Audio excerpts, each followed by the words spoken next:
बिहार विधानसभा चुनाव में बसपाइयों के लिए सुकून भरी खबर। बसपा ने खोला बिहार विधानसभा में अपना खाता। रामगढ़ सीट पर दर्ज की जीत। कैमूर जिले की रामगढ़ विधानसभा सीट पर बसपा प्रत्याशी थे सतीश कुमार यादव। सतीश कुमार यादव ने जीता रामगढ़ सीट से विधानसभा चुनाव। महज 30 मतों के अंतर से दर्ज की जीत। भाजपा प्रत्याशी अशोक कुमार सिंह को दी पटखनी। महज 30 मतों के अंतर से हासिल की जीत। लालू प्रसाद यादव की राष्ट्रीय जनता दल प्रत्याशी अजीत कुमार सिंह रहे तीसरे नंबर पर। वहीं प्रशांत किशोर की जनस्वराज पार्टी प्रत्याशी आनंद कुमार सिंह को करना पड़ा महज 4426 मतों से संतोष।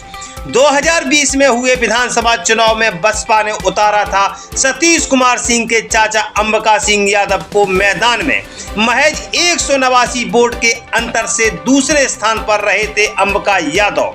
आरजेडी के सुधाकर सिंह ने दर्ज की थी जीत। सुधाकर सिंह के सांसद बनने पर पिछले वर्ष हुए विधानसभा उपचुनाव में सतीश कुमार सिंह उतरे थे चुनाव मैदान में। भाजपा के अशोक कुमार सिंह से महज 1362 वोट के अंतर से हार गए थे चुनाव।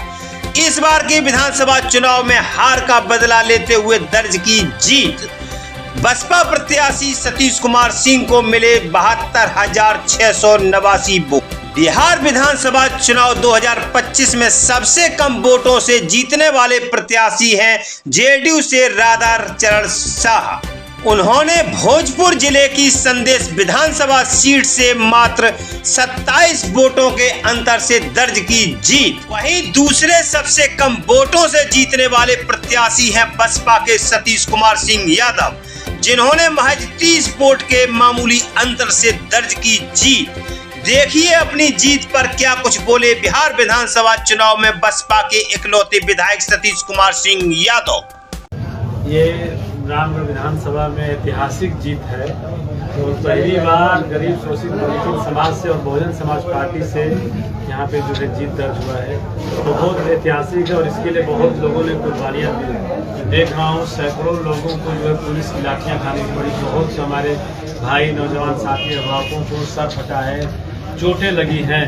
तो बहुत कुर्बानी के बाद जो है ये जो है कि सर्टिफिकेट मिला है। तो मैं सबसे पहले मैं रामगढ़ विधानसभा की तमाम देवतुल्य जनता को दिल से धन्यवाद देता हूं कि पहली बार रामगढ़ से जनता जो है सदन में जाएगी। और साथ ही मैं बहुजन समाज पार्टी की हम लोग की जो नेता है राष्ट्रीय अध्यक्ष बहन कुमारी मायावती जी को दिल से धन्यवाद देता हूँ। उन्होंने मुझ पर भरोसा जताया। और साथ ही हम लोग के जो प्रभारी हैं माननीय रामजी गौतम साहब को धन्यवाद देता हूँ। और मैं अपने बड़े भैया और हम लोग के बिहार के जो केंद्रीय प्रभारी हैं माननीय अनिल चौधरी भैया का मैं बहुत बहुत दिल से धन्यवाद देता हूँ, जिन्होंने हर वक्त मेरा मार्गदर्शन किया, हमको दिशा निर्देश दिया। और साथ ही साथ मैं अपने अभिभावक गार्जियन कहिए, पिता कहिए या मेरे गुरु कहिए या मार्गदर्शक कहिए, अभिभावक अंबिका यादव जी, जिनके मार्गदर्शन और निर्देशन और सब कुछ हमारे वही हैं, उनके बदौलत हम लोग यहाँ पर पहुँचे हैं। तो मैं सबका दिल से धन्यवाद देता हूँ। बार बार जिस तरीके से रिकाउंटिंग की मांग उठ रही थी, आपको भरोसा था कि हम किसी भी रिकाउंटिंग होगा तो हम सीट निकाल लेंगे? देखिए, जब हम लोग हाँ जरूर क्लोज फाइटिंग थी और हम लोग नज़दीक एकदम कंटेक्स्ट में नज़दीक थे, क्योंकि वहाँ पे वही बात हुई कि जैसे उपचुनाव में जो हुआ था राष्ट्रीय जनता दल के वोटों को जो है भाजपा की तरफ ट्रांसफर कराया गया। फिर वही 2025 के चुनाव में भी यही हुआ। राजद के उम्मीदवार का टोटल जो उनका अपना वोट है वो भारतीय जनता पार्टी के उम्मीदवार पर ट्रांसफर हुआ, जिसके चलते फाइट एकदम क्लोज हो गई। लेकिन एक शुरुआत से लेकर अंत तक जो है गिनती निष्पक्ष हुई। तो हम लोग एकदम तटस्थ रहे कि नहीं, जो है सामने होगा, दोबारा गिनती नहीं होगी। दोबारा गिनती नहीं हुई और हम लोगों ने जो है प्रमाण पत्र नहीं। मेरे परिवार के रगों में समाज की सेवा है। मेरे दादा संत प्रसाद सिंह यादव एक किसान परिवार में किसान थे।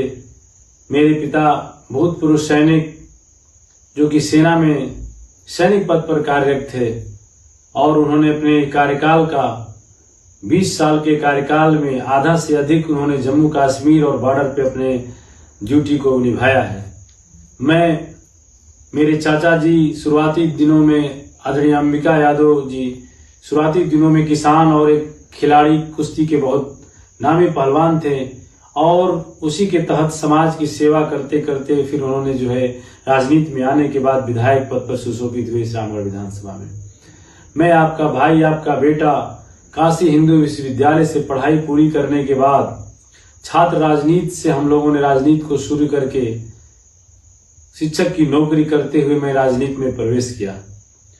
हम लोगों के संस्कार में समाज की सेवा है और अनुशासन हम लोगों के परिवार, हम लोगों का, और साथ ही साथ बहुजन समाज पार्टी जो कि इस मुल्क में अनुशासन के लिए जानी जाती है।